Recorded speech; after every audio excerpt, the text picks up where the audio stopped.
موازنہ انیس و دبیر جو ہے یہ شبلی نعمانی کی کتاب ہے، اور یہ کتاب جو ہے 1907 میں مطبع مفید عام آگرہ سے پہلی بار وہاں سے چھپی۔ اس کے بعد اس کے بہت سارے ایڈیشن آئے۔ خیر بہرحال پہلا ایڈیشن جو 1907 والا ہے وہی ہمارے زیر نظر ہے، ہمارے سامنے ہے، ہم اسی کے بارے میں کچھ گفتگو کرنا چاہیں گے۔ تو یہ دراصل یہ موازنہ انیس و دبیر جو ہے، اس پر شبلی نعمانی اس کے پہلے پیج پر لکھتے ہیں کہ یہ میر انیس کی شاعری پر تفصیلی ریویو اور مرزا انیس و دبیر کا موازنہ، یہ پہلی لائن ہے۔ یہاں سے مطلب کتاب ایک طرح سے یہ بات شروع کر رہے ہیں۔ تو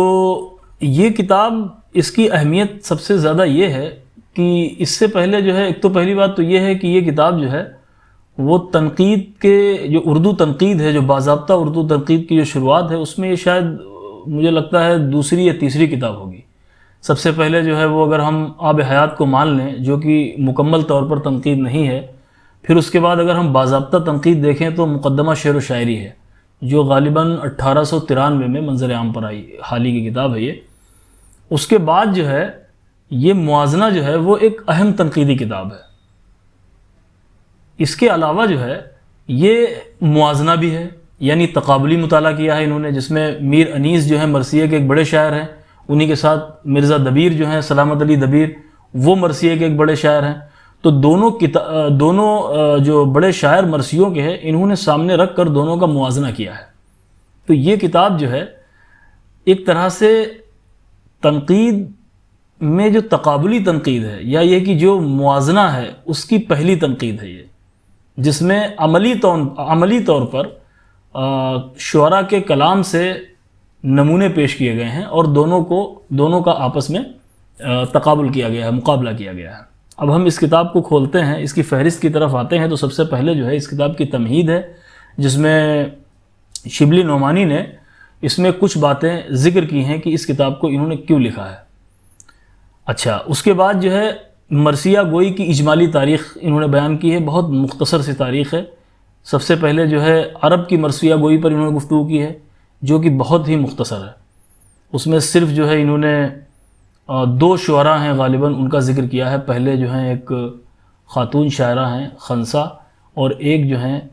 وہ متمم بن نوید یا بن نوید جو شاعر ہیں، ان کا ذکر کیا ہے، اور ایک حضرت عمر کا واقعہ ذکر کیا ہے، اس طرح سے بہت مختصر طریقے سے۔ پھر اس کے بعد فارسی مرثیہ گوئی پر انہوں نے بات کی ہے۔ فارسی مرثیہ گوئی جو ہے اس میں بھی بہت مختصر بات کی ہے، بلکہ فردوسی کا ایک مرثیہ جو انہوں نے غالباً یہ جو سہراب ہیں، سہراب کی موت پر اس کی ماں کی زبانی ایک مرثیہ انہوں نے فارسی میں ذکر کیا ہے۔ اس کے علاوہ دوسرا محتشم کے بارے میں ذکر کیا ہے۔ پھر ڈائریکٹ یہ جو ہیں اردو میں مرثیہ کی ابتدا اور اس کی ترقی، ڈائریکٹ جو ہے یہ اس کے اوپر آ گیا، اور انہوں نے اردو مرثیہ کی ابتدا اور اس کی ترقی پہ بھی کوئی خاص بات نہیں کی ہے، بس ڈائریکٹ ولی سے بات کو شروع کیا، اور یہ کہا کہ اردو شاعری تو ولی سے شروع ہوتی ہے، اور ولی نے غالباً ایک مثنوی کہی ہے جو نہیں مل پائی ہمیں، اس طرح سے کہا ہے، اور پھر اس کے بعد ڈائریکٹ یہ میر و سودا پر پہنچ گیا۔ یہاں بھی بہت مختصر بات کی ہے، جبکہ حقیقت یہ ہے کہ مرثیہ جو ہے وہ دکن میں بہت پہلے شروع ہو چکا تھا، جبکہ اشرف بیابانی کی نوسر ہار جو ہے وہ 1500 کچھ میں ہی آئی تھی، اور مرثیہ کا وہ ایک طرح سے نقطۂ آغاز کہا جاتا ہے۔ عادل شاہی اور قطب شاہوں میں یہ امامیہ جو مطلب ایک فرقہ ہے یا ایک فکر ہے، اس کو ماننے والے تھے، تو وہاں پر ایک مرثیہ کی بہت ہی مضبوط روایت تھی۔ خیر ہو سکتا ہے شبلی کے مطالعے سے یہ سب نہ گزرا ہو، بلکہ مطالعے سے ضرور گزرا ہوگا، لیکن شبلی جو ہیں وہ نہ تو مرثیہ گوئی کی تاریخ پر بات کرنا چاہتے ہیں، نہ تو اس کی ابتدا اور ارتقاء پر بات کرنا چاہتے ہیں، انہیں جلدی ہے میر انیس پر بات کرنے کی، اس لیے انہوں نے یہ سب باتیں جو ہیں 10-12 پیجز میں مطلب ختم کی، اور وہ ڈائریکٹ میر انیس پر آ گئے۔ اب دوستو واقعہ یہ ہے کہ یہ کتاب جو ہے، جو موازنہ انیس و دبیر جس کو کہا گیا ہے، یہ کتاب دراصل موازنہ تو صرف اس کا نام ہے، مطلب لوگ اس کی طرف متوجہ ہو جائیں۔ یہ کتاب لگ بھگ 292 صفحات پر مشتمل ہے۔ 292 صفحات میں 240 صفحے لگ بھگ یا 45 صفحے جو ہے وہ میر انیس پر بات ہوئی ہے، اور محض 35 صفحات میں مرزا دبیر پر بات ہوئی ہے یا ایک طرح سے موازنہ ہوا ہے. تو یہ ایک طرح سے، جبکہ انہوں نے خود ہی، حالانکہ شبلی نے مطلب خود کہہ دیا کہ مطلب میں میر انیس پر بات کرنا چاہتا ہوں، اور یہ بھی کہہ دیا کہ بڑی بد مذاقی ہے کہ میر انیس اور مرزا دبیر کا نام ایک ساتھ لیا جا رہا ہے. یہ بات انہوں نے اپنی تمہید کے اندر یہ بات کہہ دی. تو ظاہر سی بات ہے موازنہ پھر کاہے کا رہ گیا. موازنہ کا مطلب یہ انہوں نے تقابل تو نہیں کیا ہے، وہ تو ڈائریکٹ انیس پر بات کر رہے ہیں. اور واقعی انیس پہ جو انہوں نے بات کی ہے وہ بہت سیر حاصل گفتگو ہے. انیس کی شاعری کے ایک ایک جز پر بات کی ہے. اچھا، اب ہم اس کتاب کو ایک نظریے سے اور دیکھتے ہیں کہ یہ اصناف شاعری پر یہ کتاب بہت اچھی طرح سے گفتگو کرتی ہے، جس میں تمام اصناف شاعری کے علاوہ جو فنی شاعری کی گفتگو ہے، جیسے فصاحت، بلاغت، محاورہ، روزمرہ، صنائع و بدائع، یعنی علم کلام کی جو بحث ہے، اس کی بہت اچھی بحث کی ہے. لیکن تمام بحثوں میں جو مثالیں پیش کی ہیں وہ انیس کے کلام سے ہی پیش کی ہیں. شاعری کی جو آفاقی قدریں ہیں ان کو انہوں نے بیان کیا ہے اس کتاب کے اندر، اور بیان کرتے ہوئے کوٹ ہر جگہ جو ہے وہ میر انیس کے کلام کو کیا ہے. اس سے بڑی بات مرثیے کے لیے، اور یہ 1907 کی بات ہے، اور میر انیس کے لیے کیا ہو سکتی تھی. حالانکہ میر انیس کو ماننے والے اس زمانے میں ایک بہت بڑا طبقہ تھا، بلکہ دو گروہ تھے، ایک کو انیسیہ کہتے تھے، ایک کو دبیریہ کہتے تھے. انیسیہ وہ گروہ کہلاتا تھا جو میر انیس کے شاگردان اور ان کے ماننے والوں کا گروہ تھا، اور دبیریہ وہ کہلاتے تھے جو مرزا سلامت علی دبیر کے ماننے والوں کا گروہ تھا. حالانکہ دبیر جو ہے وہ ان کی مقبولیت جو ہے وہ انیس سے بہت پہلے ہو گئی، کیونکہ انیس جو ہے وہ فیض آباد سے جب لکھنؤ آئے تھے تو اس وقت دبیر جو ہے وہ بہت مقبول ہو چکے تھے لکھنؤ میں. لیکن چونکہ انیس اپنی نرم گوئی، اپنی سبک رفتاری اور اپنی فصاحت و بلاغت، اور ان کے یہاں جو پڑھنے کا انداز تھا میر انیس کا، جو مجلس کے اندر جس طرح سے وہ پڑھتے تھے اور ان کا جو لحن تھا، جو لوگ جھوم جاتے تھے، بہت جلد وہ بھی وہاں پہ مقبول ہو گئے، اور انہوں نے جو ہے ایک بہت جلد استاد کا درجہ حاصل کر لیا، اور بالکل مرزا دبیر کے جو ہیں بالکل شانہ بشانہ مطلب ان کو ایک اعتبار لکھنؤ میں ملنے لگا. تو خیر بات تھوڑا آگے دوسری طرف نکل گئی. تو میں یہ کہنا چاہ رہا تھا کہ شبلی نعمانی نے شاعری کی تمام اصناف کا ذکر کیا ہے، لیکن اس میں کوٹ جو ہے وہ ہر جگہ میر انیس کو کیا ہے. کہیں کہیں ایک طرح سے دوا کے طور پر مرزا دبیر کو لے آئے ہیں. اور اچھا، مرزا دبیر کو لائے بھی ہیں تو وہ اس طرح کہ مثلا وہ فصاحت کا بیان کر رہے ہیں، فصاحت کے بیان میں انہوں نے میر انیس کے کلام کو کوٹ کیا ہے، اور پھر جب انہوں نے غیر فصیح چیزوں کو جب ذکر کرنا شروع کیا ہے وہاں دبیر کی چیزوں کو ذکر کر دیا ہے. یعنی گویا کہ لائے بھی ہیں تو ایک طرح سے دبیر کو وہ ایک منفی قاری کے ذہن میں جو ایک دبیر کے سلسلے میں ایک منفی خیال آتا ہے وہ اس طرح سے اس کو لائے ہیں. میر انیس کے محاسن شاعری پر بات کی ہے، پھر اس کے بعد ان کی فصاحت پر بات کی ہے، پھر ان کے کلام کی فصاحت کس طرح سے اس کو کوٹ کیا ہے. کلام کی اصلی ترتیب کا قائم رہنا، یعنی اصلی ترتیب کا قائم رہنے کا مطلب جیسے شعر ہم نے کہا، اور شعر کہنے کے بعد میں اگر اس کی ہم نثر بنانا چاہیں تو فعل و فاعل مفعول جو ہوتا ہے وہ تبدیل نہ ہو، کیونکہ ضرورت شعری کی بنا پر ہم چیزوں کو تبدیل کر دیتے ہیں نا، کبھی ہم فاعل کو بعد میں لے آئیں گے، کبھی پہلے لے آئیں گے، کبھی فعل کو بعد میں لے آئیں گے. تو یہ مطلب کہنے کا ہے. اور انیس کی انہوں نے بہت ساری مثالیں دی ہیں کہ کلام جو ہے وہ ان کی اصلی ترتیب پر قائم رہتا ہے. روزمرہ بہت غضب کا ہے میر انیس کا، اس کے اوپر انہوں نے بہت سارے اشعار مطلب کوٹ کیے ہیں. مضامین کی نوعیت کے لحاظ سے الفاظ کا جو استعمال ہے وہ میر انیس کے یہاں بہت زیادہ ہے. پھر بحر و ردیف و قافیہ کی موزونی، پھر بلاغت کے اوپر سب سے پہلے شروع میں ہی یہ جملہ بولا ہے کہ بلاغت جو ہے وہ لوگ عام طور پر کہتے ہیں کہ میر انیس کے کلام میں جو ہے وہ فصاحت پائی جاتی ہے اور دبیر کے کلام میں بلاغت پائی جاتی ہے، اور پھر کہتے ہیں ارے یہ ایسا کیسے ہو سکتا ہے، جبکہ بلاغت کی پہلی شرط یہ ہے کہ کلام کا فصیح ہونا ضروری ہے. یعنی اگر دبیر کے یہاں بلاغت زیادہ ہے تو اس کا مطلب ان کے یہاں فصاحت بھی زیادہ ہوگی. کہا ایسا نہیں ہے، اور پھر اس کے بعد وہ پھر چیزوں کو گناتے ہیں، اور دبیر کے کلام سے ایک اچھا خاصا کلام جو ہے وہ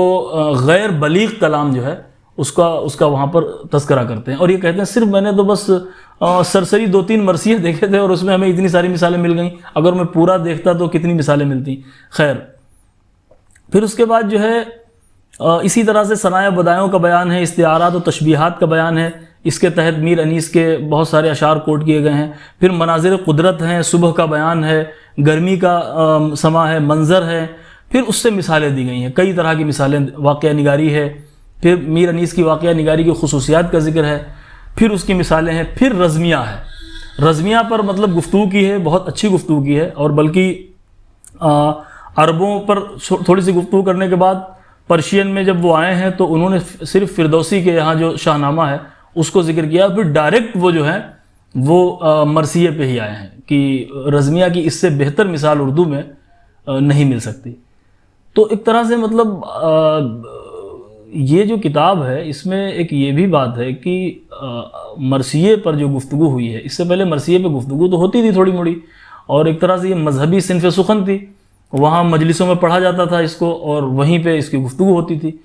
اچھا، ابھی بہت ابتدائی تنقید کا دور بھی تھا تو اس پہ باقاعدہ گفتگو نہیں ہوتی تھی، شبلی جیسا آدمی اس کے اوپر بات کرتا ہے اور پھر بات کرتے ہوئے جو ہے انیس کے کلام کو پیش کرتا ہے، تو ایک طرح سے مطلب اس کی جو تشہیر ہے اس پر لوگ لکھنا شروع کرتے ہیں، اس پہ بات کرنا شروع کرتے ہیں۔ پھر رزمیہ ہی کے تحت ہنگامہ جنگ کا بیان ہے، فوج کی تیاری ہے، حملے کا زور و شور ہے، مطلب کس طرح سے میر انیس جو ہیں وہ ان سب چیزوں کا بیان کرتے ہیں، ٹھیک ہے۔ گھوڑے کی تعریف، تلوار، سلام، رباعیات۔ اب جو ہے پھر 225 نمبر پر آتا ہے میر انیس کے کلام پر اعتراضات۔ اب یہ میر انیس کے کلام پر اعتراضات بہت ہلکے پھلکے انداز میں شبلی نے کیے ہیں، اور وہ اعتراضات کیسے ہیں، بلکہ ایک طرح سے عبد الغفور نساخ نے ایک رسالہ نکالا تھا، اس کے اندر انہوں نے کچھ اعتراضات کیے تھے، تو انہی اعتراضات کو سامنے رکھ کر شبلی نے ان کو تھوڑا سا ان کی شدت کو کم کیا ہے، بلکہ یہ کہا ہے کہ بھائی یہ تو غلط بیانی ہے، یا یہ جو ہیں یہ ان کی طرف غلط منسوب ہو گیا، ایسا نہیں تھا، وغیرہ وغیرہ، ایک طرح سے جواب دے دیے ہیں۔ کچھ جگہ پر اعتراضات بھی ایک آدھ جگہ کیے ہیں، وہ بہت ہلکے پھلکے ہیں، جو کسی بھی بہت زیادہ شاعری کرنے والے شاعر کے اندر آپ اگر انتخاب کر کے نکالیں گے ایسی چیزوں کو تو بہت ساری نکل آئیں گی۔ پھر اس کے بعد ایک بہت دلچسپ انہوں نے عنوان قائم کیا سرقات کا، اور کہا کہ میر انیس کے ہاں جو سرقے ہیں، جبکہ سرقے کا جو عنوان تو قائم کر دیا، لیکن اس کے اندر جو چیزیں بیان کی ہیں وہ ایک طرح سے اس سے میر انیس کی عظمت یا ان کی شعری عظمت کا اظہار ہوتا ہے، ان کے فن کا۔ جیسے انہوں نے سرقہ کس طرح سے لیا، جیسے انہوں نے کہا کہ مان لیجئے میر ضمیر جو ہیں انہوں نے ایک بند پڑھا مرثیے کا اور کہا کہ بھئی انہوں نے اسی بند کو جو ہے میر انیس نے کہا ہے، تو یہ سرقہ ہے۔ لیکن انہوں نے یہ کہا ہے کہ میر انیس نے اس لیے یہ بند میں اس خیال کو بیان کیا کہ ضمیر کے مقابلے میں یہ کہیں اونچا لے گئے، تو یہ سرقہ کہاں ہو گیا ہے؟ تو ایک طرح سے میر انیس کی جو ہے وہ مدحی ہو رہی ہے، تعریفی بیان ہو رہی ہے۔ خیر، اب جا کر کے صفحہ نمبر 236 پر انیس و دبیر کا موازنہ شروع ہوتا ہے، اور انیس و دبیر کے موازنے میں پھر مرزا دبیر کے کلام کے عیوب ہیں ڈائریکٹ، یعنی اس کے بعد دوسرا کوئی عنوان نہیں ہے، یعنی انیس و دبیر کے موازنے کے بعد مرزا دبیر کے کلام کے عیوب۔ یعنی اگر اس کتاب کا نام موازنہ انیس و دبیر رکھنا ہی تھا شبلی کو، تو جس طرح سے پہلے انہوں نے انیس کے کلام کی خصوصیات ذکر کی تھی، ان کی تعریف کی تھی، یا یہ کہ ان کے اوپر ایک منصفانہ تنقید کی تھی، انہیں چاہیے تھا کہ مرزا دبیر کے ڈائریکٹ عیوب گنانے کے بجائے کچھ ان کے کلام کی خوبیاں بیان کرتے ہیں۔ اور ظاہر سی بات ہے دبیر کے ہاں کیا شبلی کو ایسے بعض اشعار بھی نہیں ملے جہاں پر وہ کلام کے عیوب کے بجائے پہلے خصوصیات ذکر کرتے اور اس کے بعد عیوب کا بیان کرتے۔ لیکن شاید انیس کا مقصد شبلی کا مقصد جو ہے وہ یہ نہیں تھا، یہ موازنے میں یہ نہیں تھا کہ برابر سے، وہ ایکچولی انیس کو اپنا ہیرو مانتے تھے اور انہوں نے ہیرو ہی کی طرح مطلب ان کو پریزنٹ کیا ہے انیس کو۔ اچھا خیر، مرزا دبیر کے کلام کے عیوب کے بعد پھر اگلا ذکر یہ کیا ہے کہ فصاحت کا نہ ہونا۔ انہوں نے ڈائریکٹ عنوان جس طرح سے وہاں قائم کیا تھا، انیس کے ساتھ قائم کیا تھا عنوان فصاحت، یہاں پر عنوان قائم کیا فصاحت کا نہ ہونا، یعنی فصاحت میں دونوں چیزیں آ جائیں گی، ہونا اور نہ ہونا، لیکن انہوں نے صرف یہاں قائم کیا ہے فصاحت کا نہ ہونا۔ پھر دوسرا عنوان قائم کیا ہے بندش کی چستی اور ناہمواری. پھر تیسرا یہ بھی عیب ہے شاعری میں. تیسرا قائم کیا ہے تاقید، یہ بھی عیب ہے شاعری کا. پھر اس کے بعد جو ہے میر انیس اور دبیر کے متحد المضمون مرثیے اور متحد المضمون اشعار. تو اس طرح سے مطلب شبلی نے ایک طرح سے تمام کا تمام زور وہ میر انیس کے کلام پر صرف کیا. اور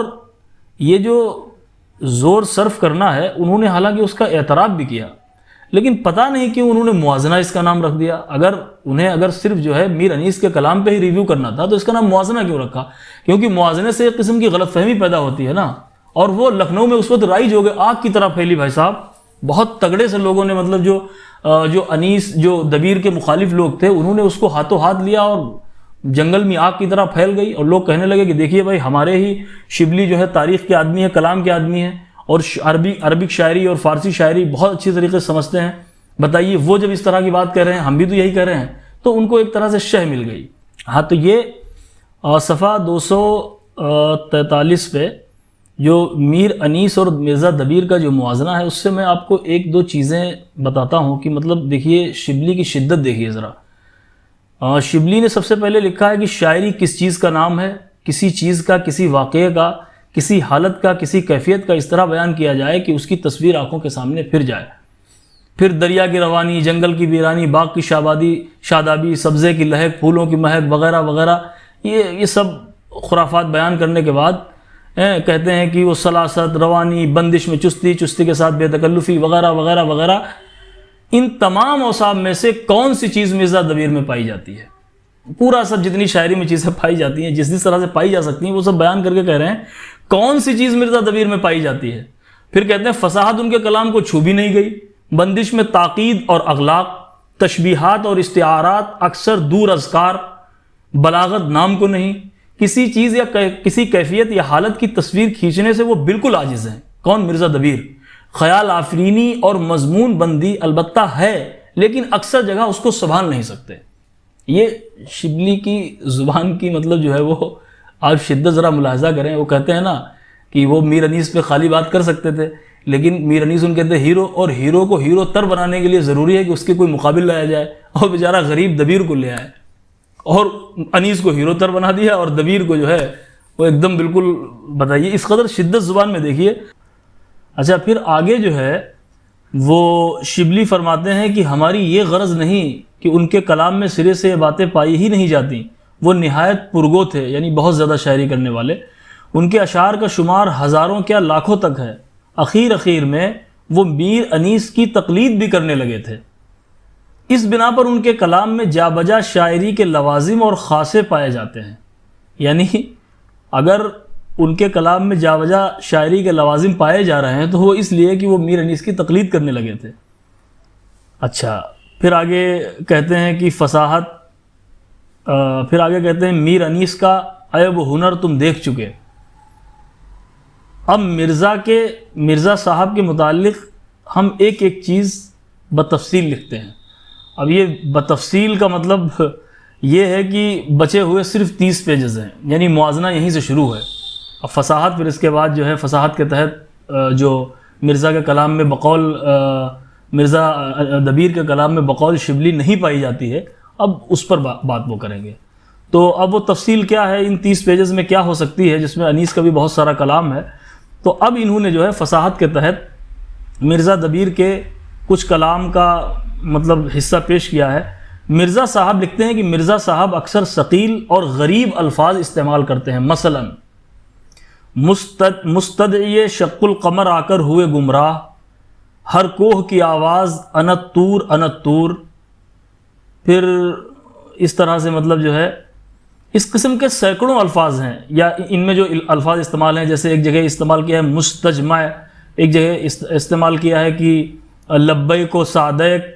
یا پھر النشر کا ہنگامہ ہے اس وقت حشر میں. اس طرح سے جو الفاظ استعمال کیے ہیں اس قسم کے سینکڑوں الفاظ ہیں. ہم نے تو صرف 2-3 مرثیوں سے سرسری انتخاب کیا ہے، ورنہ سینکڑوں ہزاروں تک نوبت پہنچتی ہے.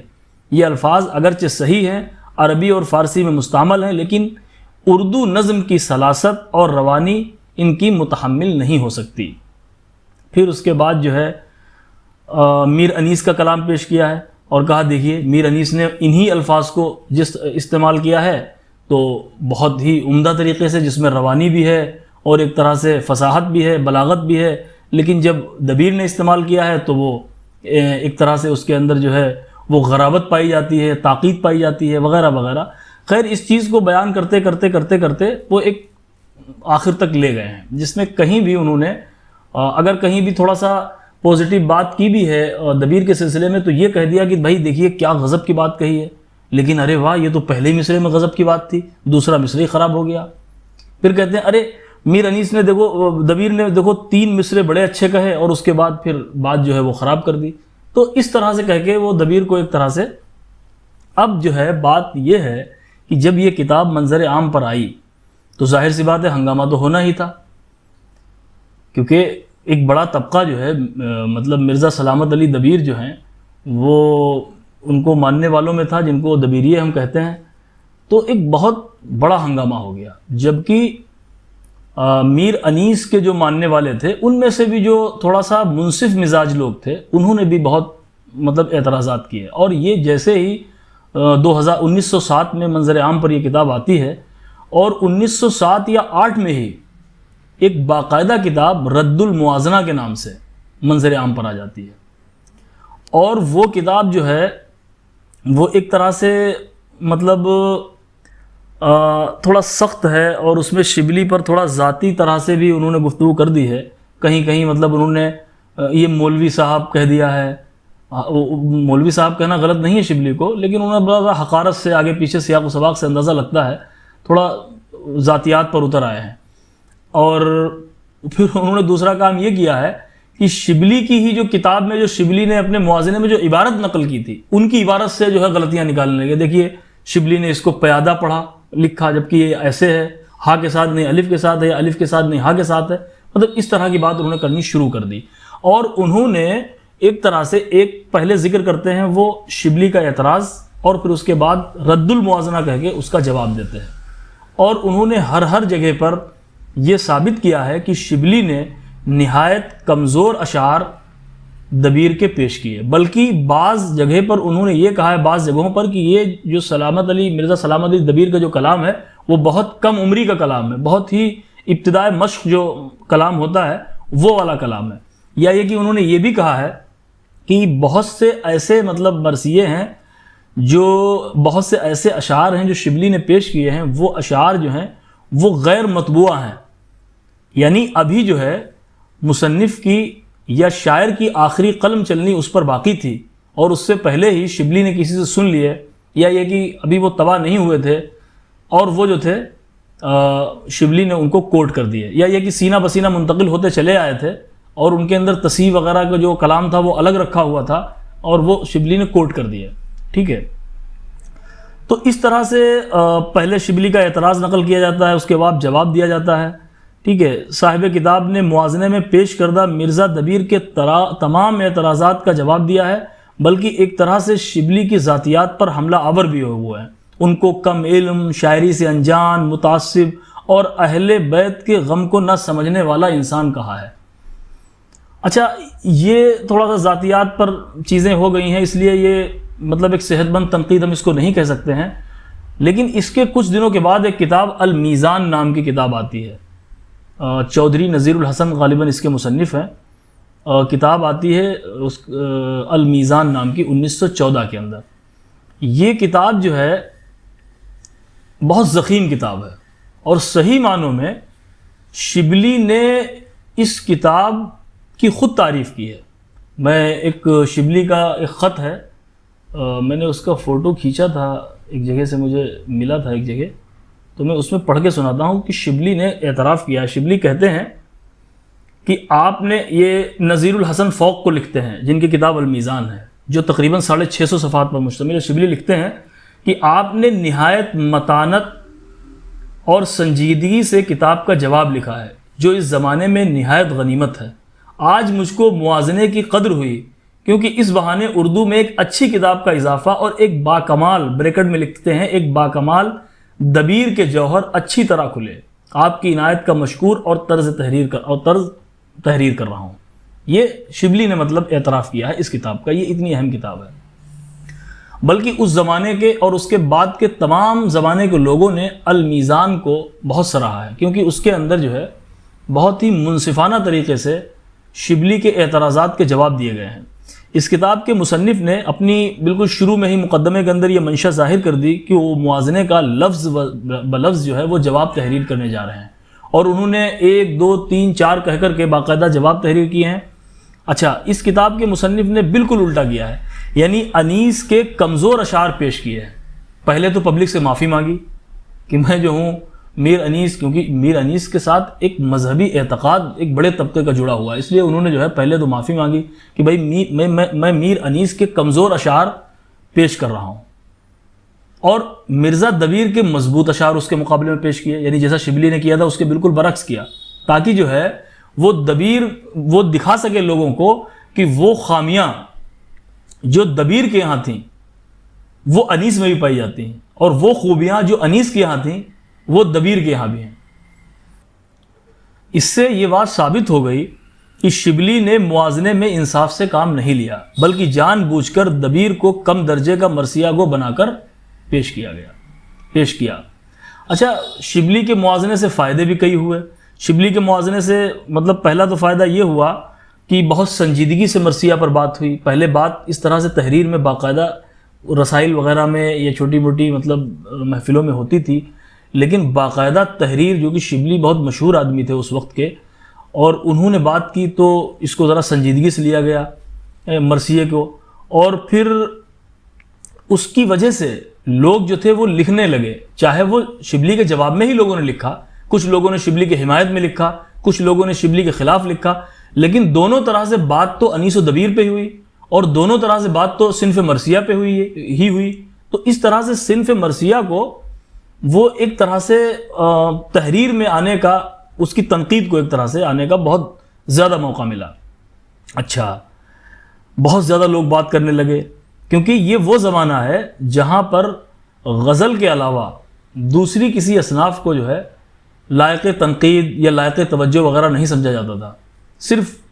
غزل پہ بات ہوا کرتی تھی. اس زمانے میں مرثیہ پر بہت تیزی سے بات ہونے لگی، جس کی وجہ جو ہے یہ موازنہ ہے. اچھا، پھر یہ ہے کہ ایک فائدہ یہ ہوا کہ دونوں شاعروں کی خوبیوں اور خامیوں پر لوگ سنجیدگی سے غور کرنے لگے. ایک فائدہ یہ ہوا کہ جو ہے تقابلی تنقید منظر عام پر آ گئی، گو کہ بہت کمزور ہی آئی لیکن ایک طرح سے منظر عام پر آ گئی. اچھا، اس کے نقصانات بھی کچھ ہوئے. اس کے نقصانات یہ ہوئے کہ سب سے بڑا نقصان دبیر کو ہوا. دبیر جو ہے وہ اس موازنے سے، اگرچہ دبیر کو ایک طرح کی ہمدردی حاصل ہوئی،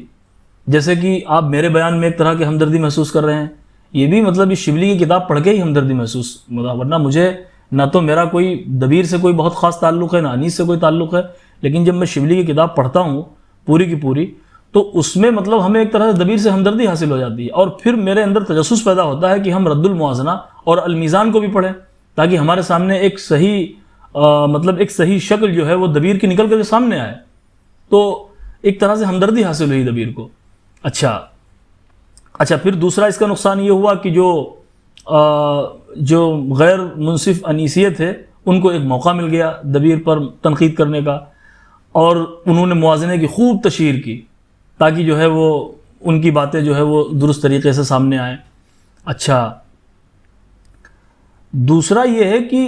شبلی کے موازنہ لکھنے کے بعد آج تک مطلب مجھے ایسا لگتا ہے، میری یہ ذاتی رائے ہے کہ جو دبیر کو ایک نقصان پہنچا ہے وہ شبلی کے موازنے کے بعد سے پہنچا ہے. شبلی نے جس طرح سے ان کو دبا کر کے پیش کیا، وہ کہیں نہ کہیں، چاہے وہ المیزان لکھی گئی ہو یا رد الموازنہ لکھا گیا ہو یا ظہور الاسلام کی ایک کتاب ہے. ابھی بھی کچھ دن پہلے دلی یونیورسٹی کے ہمارے جو ایک ٹیچر ہیں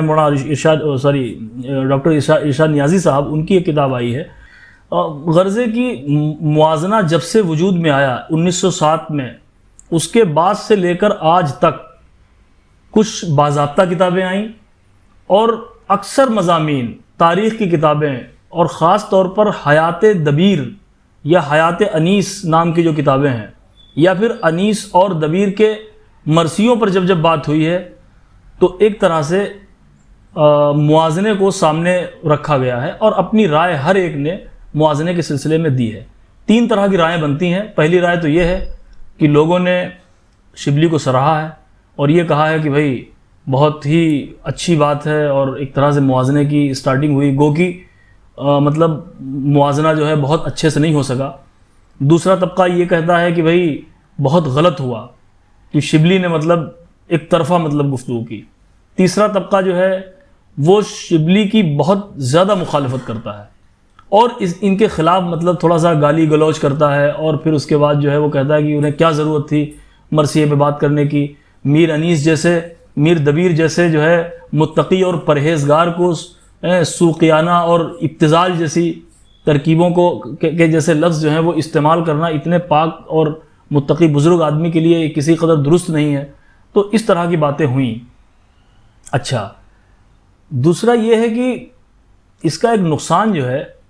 وہ دبیر کو یہ بھی ہوا ہے کہ شبلی نے جو رائے قائم کی پہلے دن یا اپنی کتاب میں، اور آج تک اتنا سب کچھ ہونے کے بعد، اتنا سب کچھ موازنے پہ لکھے جانے کے بعد بھی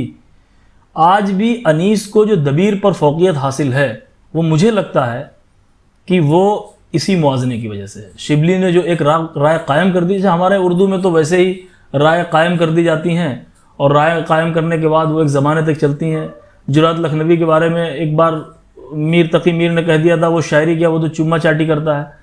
تو بھائی صاحب ابھی بھی حالانکہ ان کے یہاں بہت اچھی شاعری بھی موجود ہے تو لوگ اس کو اسی نظریے سے دیکھتے ہیں۔ یا آب حیات میں جو محمد حسین آذان نے جس کے بارے میں جس طرح سے بات کر دی ہے وہ بس ویسے ہی مسلمات قائم ہو گئے ہیں۔ تو یہ ہمارے یہاں اردو میں مطلب اس طرح کی باتیں کی جاتی ہیں کہ جو ہے جیسی جو بات جس نے کہہ دی وہ ایک زمانے تک لوگ اس کو ڈھو کے چلتے ہیں۔ تو ظاہر سی بات ہے شبلی جیسے معتبر آدمی کے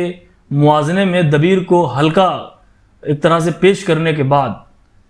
کیسے ممکن تھا کہ دبیر کو مطلب جو ہے ایک طرح سے وہ انصاف مل جاتا، یا یہ کہ وہ انیس کے مطلب قدم بقدم یا شانہ بشانہ چل سکتے تھے۔ بہرحال ابھی بھی وہ میری سمجھ میں جو ہے لوگوں کی رائے جو ہے دبیر کے سلسلے میں وہی ہے جو شبلی نے موازنے میں پیش کی ہے۔ تو یہ کتاب جو ہے موازنے انیس و دبیر کا تبصرہ تھا، یا اس پر جو ہے ایک طرح کا ریویو تھا۔ آپ کو چاہیے کہ آپ جو ہے اس کتاب کو پڑھیں، بلکہ اس کتاب کے جو رد میں کتابیں لکھی گئی ہیں، رد الموازنہ اور المیزان، ان کتابوں کو بھی پڑھیں۔ مجھے لگتا ہے کہ یہ سب جب پڑھیں گے تو پھر ایک بہتر رائے قائم کرنا آسان ہو جائے گا۔ بہت شکریہ۔